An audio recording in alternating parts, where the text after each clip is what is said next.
আমার পিছনে যে ঘরটা, এটা কিসের ঘর, এটা একটা টুইস্ট থাকলো। ভিডিওর শেষ প্রান্তে গিয়ে এটা আমি জানাবো। বন্ধুরা, আমি আছি বাংলাদেশের বিখ্যাত একটি বিলে।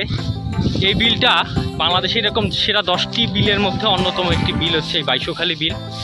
তো এই বিলের মধ্যে হাঁটাটা আসলে মুশকিল।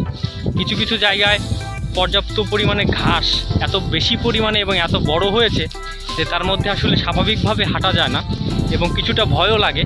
কারণ এই বিলের মধ্যে আমি শুনেছি বড় বড় দাঁড়াস সাপ, যদিও সেগুলো উপকারী সাপ, দাঁড়াস সাপ অনেকটাই উপকারী, তো এই ধরনের কিছু থাকে ঘাসের মধ্যে, তো হাঁটাটা আসলে মুশকিল।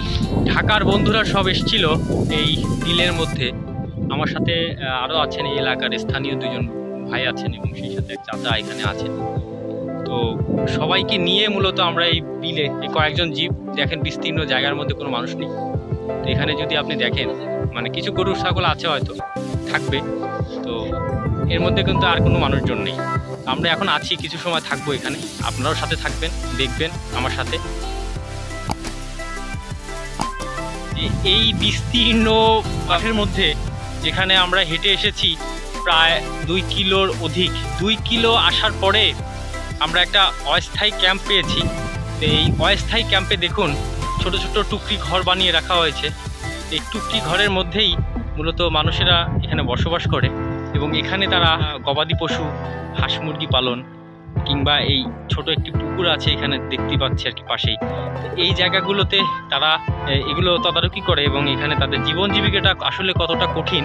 তো এইসব জায়গায় না আসলে কখনোই বোঝার উপায় নেই যে আপনি 2 কিলোমিটার হেঁটেছেন, 2 কিলোমিটারের মধ্যে কোনো বসতি নেই, কোনো মানুষজন নেই, সেখানে বিস্তীর্ণ শুধু ভূমি। তো এই বিস্তীর্ণ ভূমির মধ্যে এরকম হুট করে বসতি পাওয়াটা আসলে ভাগ্যবান বলতে হবে। এখানের মাটির যে কালারটা, সেটা যদি আপনারা দেখেন যে পুরোটা কালো, পুরো কালো মাটি, বিস্তীর্ণ ভূমির পুরো মাটিটাই কালো। কেন কালো? এবং আরও একটা বিশেষ হচ্ছে যে এখানে অনেক জায়গার মাটি আমি মানুষকে দেখেছি যে এখান থেকে কেটে নিয়ে যাচ্ছে, প্রচুর শক্ত মাটি, এবং এই মাটি কেটে আবার সেটা শুকিয়ে রান্নার জ্বালানি হিসেবে অনেকটা আমি ব্যবহার করতে দেখেছি। এই দেখুন সবুজের পুরো বিস্তীর্ণটা সবুজ, এই সবই কিন্তু আপনার ছেটানো ধান। এখানে যে ধানটা লাগানো হয়েছে পুরোটাই ছেটানো ধান, শুকনো ধানটাই এখানে নিয়ে এসে ছিটানো হয়।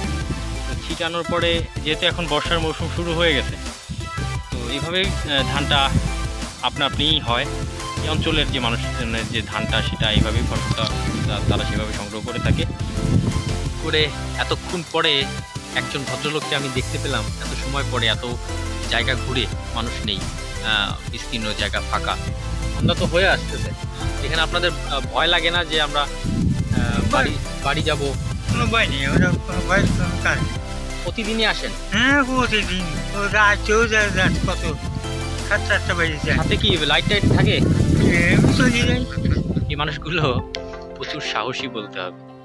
আমার মতো একটা মানুষ এখানে সন্ধ্যার পরে থাকা মানে আমি হয়তো ভয় পাবো বা ভয় পাওয়াটাই স্বাভাবিক, কিন্তু এনারা এগুলোর সাথে অভ্যস্ত হয়ে গেছে। এই পরিবেশের সাথে, এই জায়গার সম্পর্কে তাদের একটা ধারণা হয়ে গেছে।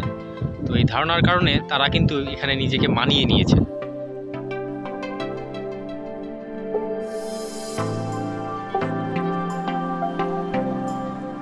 জীবন জীবিকার তাগিদে পরিবারকে সহযোগিতা করার জন্য আমার পিছনে দেখছেন যে শুরু করে হাঁস আছে। এখানে হাঁসগুলো তদারকি করে এই বন্ধু, সেই এগুলো দেখভাল করে থাকে, মেনটেনেন্স করে থাকে। সেদিন কি বাসা যাও? কবে কবে যাও?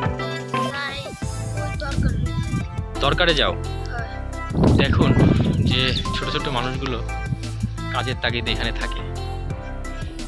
আপনি যদি সার্ভাইভাল লাইফ এনজয় করতে চান, বা সার্ভাইভাল লাইফ যদি আপনার কখনো দেখার কোনো সৌভাগ্য না হয়ে থাকে, তো আপনি এই বিলে আসতে পারেন। তো এই বিলে আমার মনে হয়েছে কেন আপনাদেরকে সার্ভাইভাল লাইফ বললাম। দেখুন, আপনারা দেখছেন যে কুটা, খড়কুটা এবং বাঁশের ছাউনি, জাল, প্লাস্টিক, একটা ঘর বানানো হয়েছে। এখানেই কিন্তু মানুষও থাকে। ভিতরটা দেখব, এখানে বাঁশের চটা, তার উপরে পলিথিন দেওয়া আছে। তো এর মধ্যে দেখুন যে জীবন জীবিকা নির্বাহ করার মতো যতটুকু জিনিসপত্রের প্রয়োজন পড়ে সব কিছু এর মধ্যে আছে। আমার পিছনে দেখুন রান্না করার জন্য সকল পরিমাণ হাঁড়ি-কুড়ি এক্সেট্রা যা যা প্রয়োজন পড়ে সব কিন্তু এখানে আছে। আমি এখন যেখানে বসে আছি এটা বিছানা ঠিক মিডিল অফ দ্য পয়েন্টে আমি বসে আছি। আমার পিছনে সেই ছোট ভাইটা আমার পিছনে বসে আছে, দেখুন এই যে বিছানা সব কিছু গোছানো, এখানে কিছু একটা জামা কাপড়ও আছে। আর যে জন্য এই রুমটা বানানো হয়েছে আমি আপনাদেরকে প্রথমে দেখিয়েছিলাম যে বাইরে প্রচুর হাঁস, তারা বিলের মধ্যে থেকে ঘুরছে ফিরছে খাচ্ছে, খুঁটে খাচ্ছে। এখানে নতুন করে এক্সট্রা খাবারের পরিমাণটা কম দিতে হচ্ছে, হয়তো দিনের বেলায় একবেলা হয়তো তাদেরকে কেনা খাবার দিতে হচ্ছে, বাকি 2 বেলা তাদেরকে খাবার দিতে হচ্ছে না। এখান থেকে প্রচুর পরিমাণে এই যে হাঁসের ডিম 4টা খাঁচি সাজানো আছে অলরেডি, তার মানে প্রায় 100 ডিম এখানে আছে। প্রতি 2 দিন অন্তর সম্ভবত তারা এখান থেকে ডিমগুলো সাপ্লাই দেয়। তো এটা তাদের একটা বড় আর্নিংয়ের জায়গা। এটা দ্বিতীয় ঘর, এখানে তাদের বাপ মায়েরাও মাঝে মাঝে থাকেন। দেখেন বিস্তীর্ণ জায়গাটা, বিস্তীর্ণ এই জলাভূমি। আর হয়তো 1টি মাস এই জায়গাটি আর এই ধরনের পরিস্থিতিতে থাকবে না। এই পুরো জায়গাটি এক সমান মানুষ পানির নিচে তলিয়ে যাবে, তখন এখানে থাকাটা মুশকিল। তো তারা যতদিন এখানে বর্ষার পানি পরিপূর্ণতা না পাবে ততদিন পর্যন্ত তাদের এই সার্ভাইভাল লাইফ এখানে তারা থাকবে, এখানেই তাদের জীবন জীবিকা হবে। আমার পিছনে আরও 2টো খুদে বন্ধু পাইছি আমি, তো তারা বলছে খেলা হবে। এখন কি খেলা হবে আমি জানি না, তারা কি খেলবে তাও আমি জানি না। তো আমাকে তারা আমন্ত্রণ জানিয়েছে খেলা হবে, তো আমি তাদের সাথে খেলবো। সামনে একটা জায়গা আছে হয়তো, সেখানে যাচ্ছি। তো সেখানে কি হচ্ছে সেটা অবশ্যই দেখাবো। তো এই বিস্তীর্ণ জায়গায় এই ধরনের খুদে বন্ধু পাওয়াটা মানে জাস্ট অ্যামেজিং। প্রথমে একটা কথা বলেছিলাম যে এই ভূমির বা এই বিলের মাটি কালো হওয়ার পিছনে কারণটা সম্ভবত 100 বছর 200 বছর বা 300 বছর পূর্বে এই বিলে বনভূমি ছিল। তার একটা নিদর্শন হচ্ছে যে আমার কাছে কাঠ এই কালো মাটির ভিতর থেকে আমি কাঠটা পেয়েছি।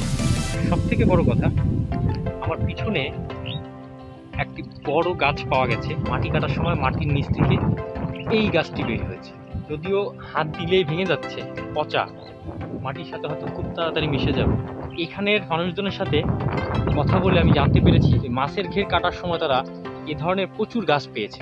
তো এখানেও তার 3-4টা গাছ রাখা আছে, সেটাও দেখাচ্ছি। আর পিছনে আরও 2-3টা গাছ দেখতে পাচ্ছেন, এই গাছগুলো ওখান থেকে হয়েছে। তো এখন আমি আছি একটা ঘেরের মধ্যে, বিস্তীর্ণ এই ভূমির মধ্যে একটা ঘের আমার চোখে পড়েছে। ওই ঘেরের মধ্যে আমি নেমেছি। তো এই ঘেরটার মধ্যে দেখুন পুরো ঘের, আস্তে একটা ঘের, অনেক বড়, হয়তো এটা অ্যারাউন্ড 8 থেকে 10 বিঘার নিচে না, 10-12 বিঘার নিচে না, আর বেশি হতে পারে। বাবুই পাখি নিয়ে একটা প্রবাদ আছে যে বাবুই পাখি কুড়ে ঘরে থাকতে পছন্দ করে। এরকম একটা বাবুই পাখির মতো কুড়ে ঘর এখন এই ঘেরের পাড়ে আছে, রান্না বান্না করা থেকে শুরু করে এখানে থাকা সকল। একদিনের বাইশোখালী বিলের অবজারভেশন এবং এখানের প্রকৃতির সাথে নিজেকে ভাগাভাগি করে নেওয়া। আজকে যতক্ষণ ছিলাম খুব ভালো লেগেছে, খুব ভালো একটা সময় কাটিয়েছি এর মধ্যে। তবে একটা জিনিসের কমতি আমার ফিল হয়েছে, সেটা হচ্ছে পানি। এখন সন্ধ্যা ঘনায়মান, পশ্চিম আকাশে সূর্য প্রায় অস্ত যাবে, চলে যাচ্ছিলাম। মাঝ রাস্তায় একটু দাঁড়ালাম রেস্টের জন্য। আমি প্রথমে বলেছিলাম যে যাওয়ার সময় একটা জিনিস ফিল করব, টের পাবো, সেটা কি? পানি। পানি পিপাসা আপাতত লেগেছে, কষ্টও হচ্ছে। এতক্ষণ কিন্তু গরু সেভাবে অল্প অল্প দেখেছেন, এখন আপনি যেদিকে তাকাবেন শুধু গরু দেখবেন। কেন? টোটাল এত বড় বিলে যেই গরু পালে সেই গরুগুলো নিয়ে আসছে এখানে খাওয়াইতে সারাদিন। এখন সন্ধ্যা, আস্তে আস্তে গরু নিয়ে ফিরতেছে সবাই। দেখেন যে আমার পিছনে আর একটা নতুন চাচা, সেও গরু নিয়ে আসছে, তার এখানে 4টা গরু আছে। গরুগুলোকে খাওয়াবে এবং এখান থেকে নিয়ে যাবে। ভিডিওর শেষে জানাবো যে এটা কি। এটা হচ্ছে অস্থায়ী গোয়ালঘর। এই সারাদিন গরুগুলো এই বিলের মধ্যে চড়ে বেড়াবে, খাবে এবং দিন শেষে এই অস্থায়ী গোয়ালঘরে তাদের ঠাঁই। সব পাখিকেই ঘরে ফিরতে হয়, তো আমরা তো মানুষ, আমাদেরও ফিরতে হবে ঘরে, নীড়ে। ছিলাম সঙ্গে আজকে তৌহিদ রূপম। আবার কোনো একটি স্থানে, কোনো একটি জায়গা হয়তো আবার দেখা হবে, নতুন কোনো জায়গা, নতুন করে, নতুনভাবে। অবশ্যই আপনারা সুস্থ থাকবেন, ভালো থাকবেন। আর আজকের এই বিল আমার একটা মেমোরেবল ডে হিসেবেই আমার কাছে থাকবে। সারভাইভাল লাইফ কীভাবে পারপোজ করতে হয় সেই এক্সপেরিয়েন্সটা নেওয়ার জন্য, সেই স্বাদটা নেওয়ার জন্য আজকে আমি এই বিলের মধ্যে এসেছিলাম। তো তো অনেকগুলো ঘন্টা, অনেকটা সময় আমি এই বিলের মধ্যে থেকেছি। এখন যাচ্ছি ফিরে ঘরে।